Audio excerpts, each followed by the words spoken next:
Today on the Big Dog Holler Barbecue channel, we're making some smoked corned beef brisket, so stay tuned and find out how we did it. Welcome to the Holler, everybody. To get this smoked corned beef started, what we have here is an O'Connell's corned beef flat cut brisket. You could certainly use the point of the brisket if you choose, but a flat cut is going to be more traditional. This is roughly 2.5 pounds. We picked it up from our local Fresh Thyme. The only other ingredients we are going to be using at this time is our Rural King coarse ground black pepper that we have supplied by Marty, our local importer-exporter.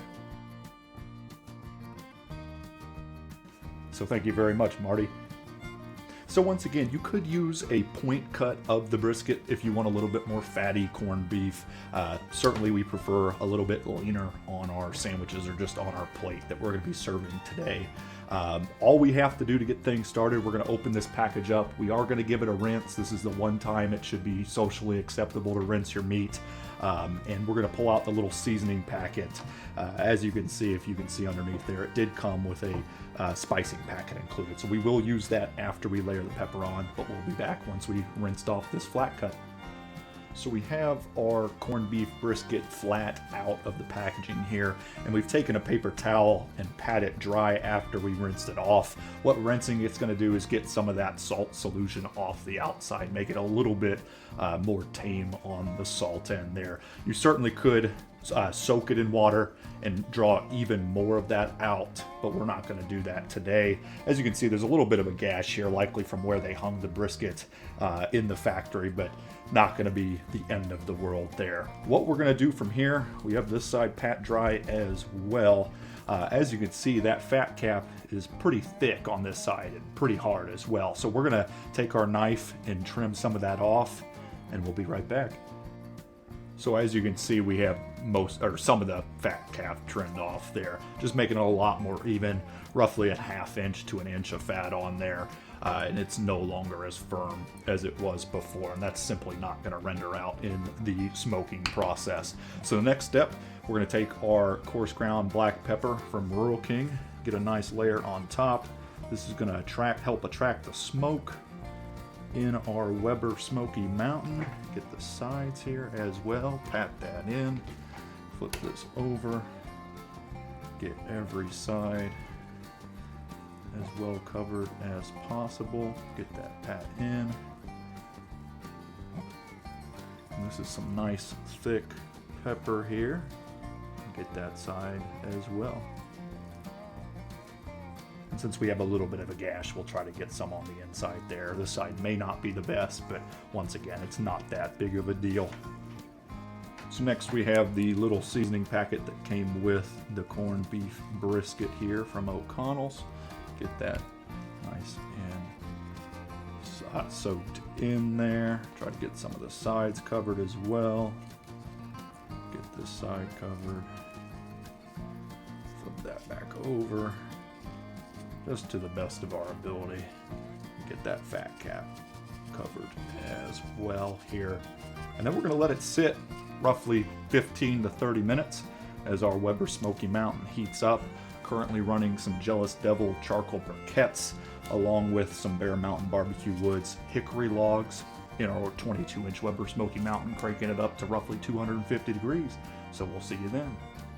On this nice rainy day in central Indiana, we have our Chef's Temp S1 cranking up. As you can see, it's just over 270, but that's okay. Just about perfect for this corned beef brisket. We're gonna get this thrown on our Weber Smokey Mountain 42-inch and let it ride for a couple hours. We'll check on it, see where we're at, looking for just over 200 internal, and we'll take it from there.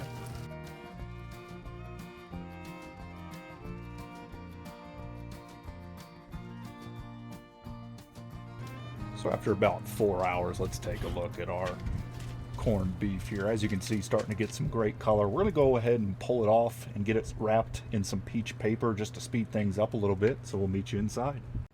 So we have our peach paper laid out. We're going to go ahead and grab our brisket flat here. And all we're going to add to the wrap is some nice butter. A couple slices there. Get that all over the top. And we'll get this wrapped up and placed back out on the smoker. So at this point, we're going to place it back on our Weber Smokey Mountain and let it ride till it's about 200 internal. And we'll probably crank up the temperature on the Weber Smokey Mountain as well, just to get it going a little faster. So we'll see you when it's cooked.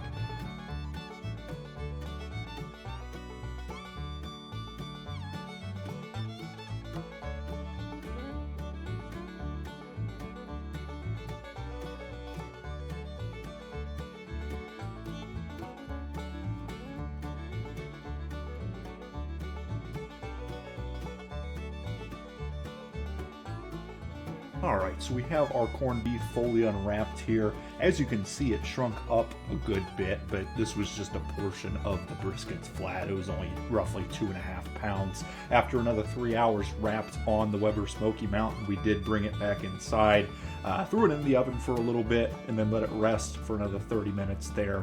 And now all that's left to do is get sliced into it, so we'll meet you back in just a second.